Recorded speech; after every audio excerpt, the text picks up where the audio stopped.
지금은 현대자동차 그룹에 속한 브랜드의 국산 버스 모델이나 경우에 따라선 KGM, 우진산전, 범한자동차 등에서 버스 모델을 신차로 도입할 수 있습니다. 일부 모델은 중국산 부품 반조립 형태로 제작되는 것이지만 어쨌든 우리나라 소재 회사를 통해 도입할 수 있는 모델이 있는 게 공통점입니다. 하지만 2024년 현재는 대우버스도 볼 수 있는데요. 한때는 현대자동차와 견줄 만큼 질이 좋은 버스를 생산한 시기도 있었고 많은 사람들의 기억에 남는 곳입니다. 이 대우버스는 어떤 발자취를 남겼는지 대우버스의 과거부터 현재 이르기까지 역사를 살펴봅니다. 대우버스 1955년에 설립된 신진 자동차가 모태가 되는 회사입니다. 미군으로부터 불화받은 한 공장에서 차량을 생산하는 것으로 역사가 시작됐는데, 신진 자동차는 폐차된 모델의 셰시를 재생한 버스를 만들기도 했지만 일본 도요타 자동차 회사와의 기술 제휴를 통해 가솔린 엔진을 쓰는 신모델을 출시하기도 했습니다. 하동안 버스, 하동안 자동차와 지금의 현대 인프라코어가 되는 당시의 한국기계공업이라는 회사를 인수해 계열사로 두기도 하며 규모가 확장.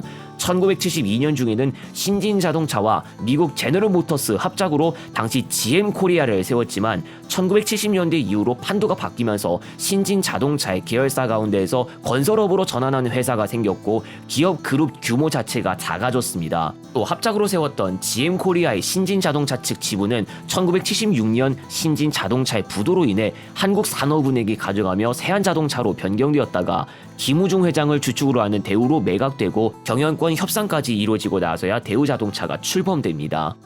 대우그룹 산하의 자동차 회사가 되어서도 BF101을 포함한 여러 세한자동차 출신 모델의 생산이 계속되기도 했다가 1986년부터는 우리나라에서 오랜 기간 동안 활약하는 BS 시리즈의 BS105가 출시되기도 했습니다. BS105부터는 2000년대에도 버스를 많이 봐오신 분들한테 조금씩 익숙한 디자인 요소가 보일 건데요. BS105의 디자인이 1991년에 출시한 BS106 당시 하이파워 모델에도 전승되었기 때문일 것 같습니다. 하이파워는 1998년까지 생산되었기 때문에 2000년대에도 어렵지 않게 만나볼 수 있었고, 그 사이 1996년에는 BM090 로얄미디가 출시되기도 하며 이 모델은 BS090으로 바뀌지만 로얄미디라는 이름은 그대로 이어집니다. 하이파워의 후신이 되는 모델은 바로 로얄시티로 이 모델도 많은 사람들의 기억에 남아 있습니다.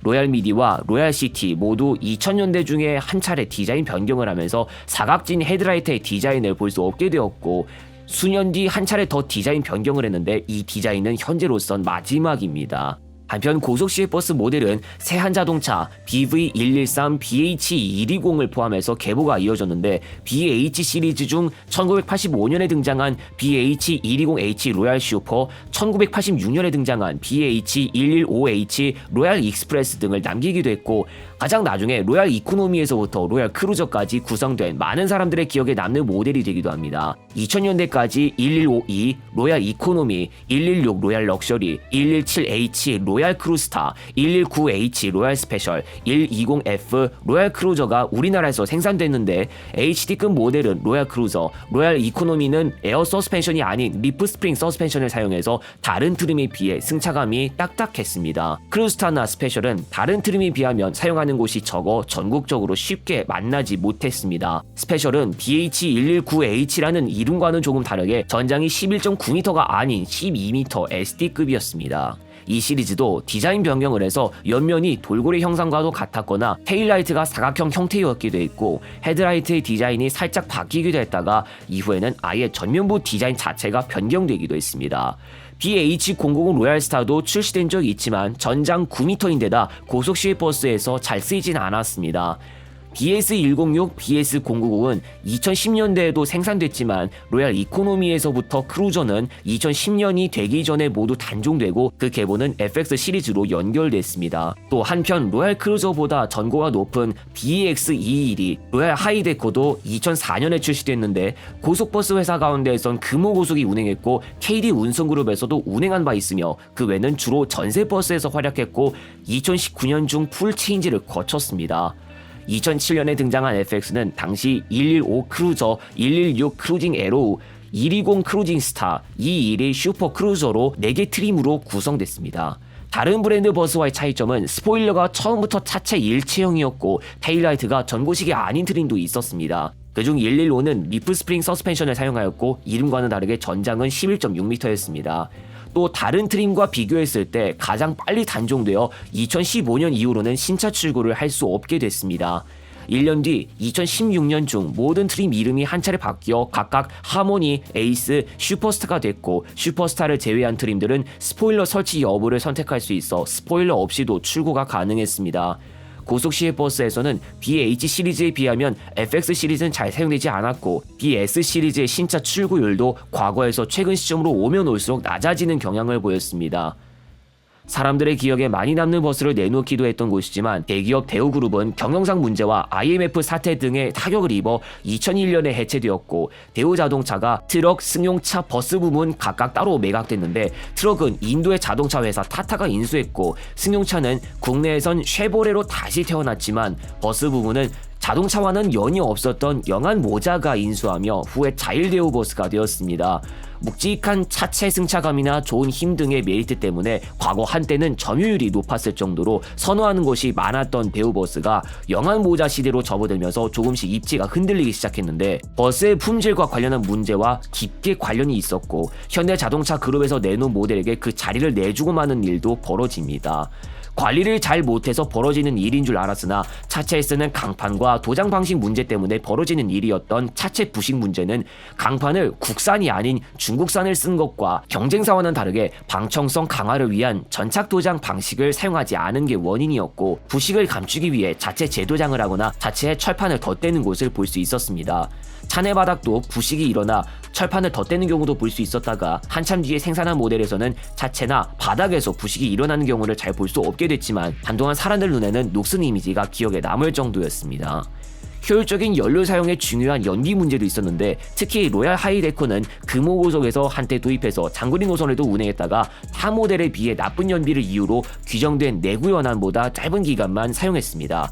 모두 중량이 무거웠던 것에서 비롯됐습니다.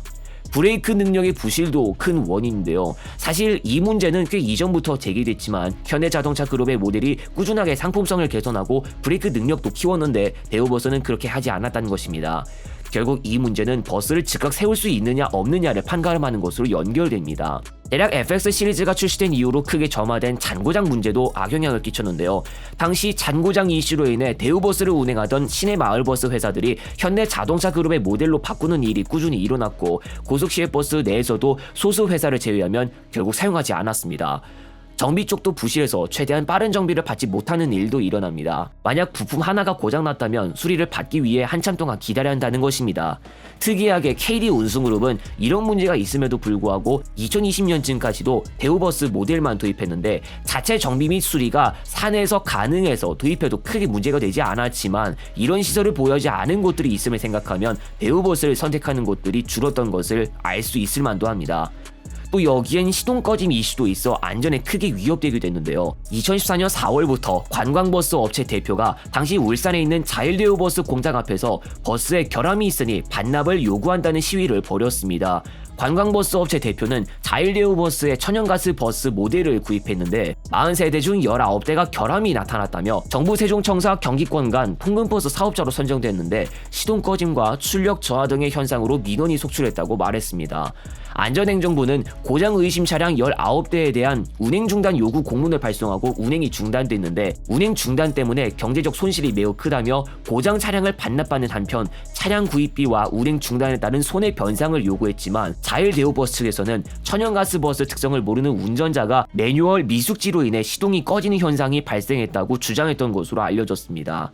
이 시위는 약 2년간 이어졌고, 2016년 중 보도에 따르면 교통안전공단 입회하에 산소 센서 점검을 진행했고 시정 조치가 내려졌는데, 조사 기간 중에 이 시위를 임의로 변경한 사실이 적발됐다고 전했습니다.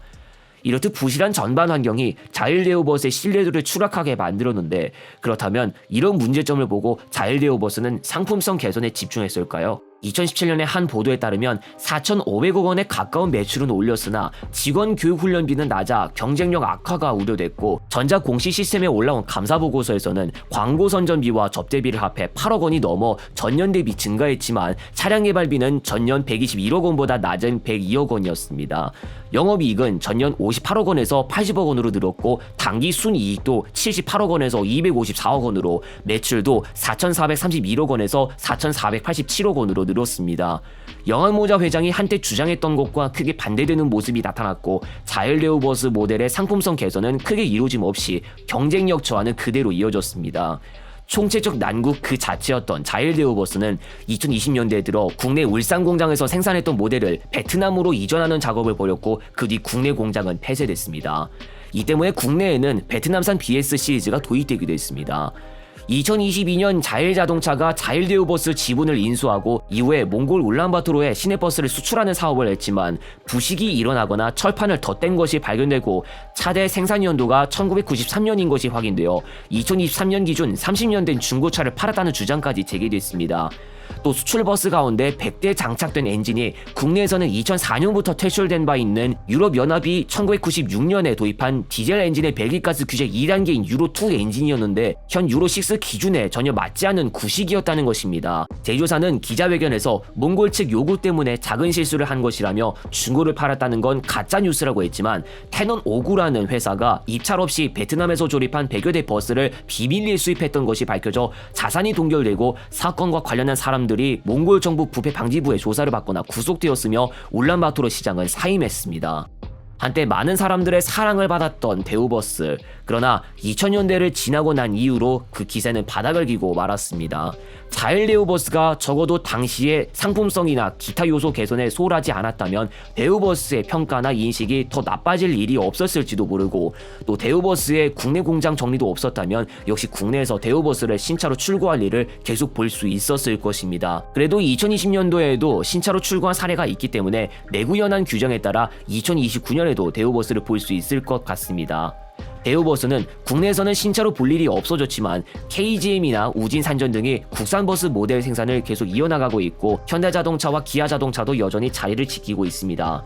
하지만 내연기관 광역버스나 고속시외버스 모델의 선택지가 대우버스의 국내 공장 정리로 인해 줄어들었는데 우진산전의 사실상 중국산 아폴로 1200은 전기버스이고 KGM의 프로젝트로 계획하는 대형고급 버스도 전기버스여서 운행 전반 환경상 디젤버스가 필요할 수밖에 없는 고속시외버스의 빈자리를 잘 대체하지 못하고 광역버스도 천연가스와 같은 내연기관 차량이 아직은 많이 활약하는 점이나 기타 요소들도 생각하면 아직은 잘 활용되지 못하고 있습니다. 그만큼 대우버스의 빈자리가 느껴지는 게 아닐까 싶은데 대우버스의 남은 빈자리를 어떻게 채워갈지 앞으로 이 일을 지켜봐야 할 것 같습니다.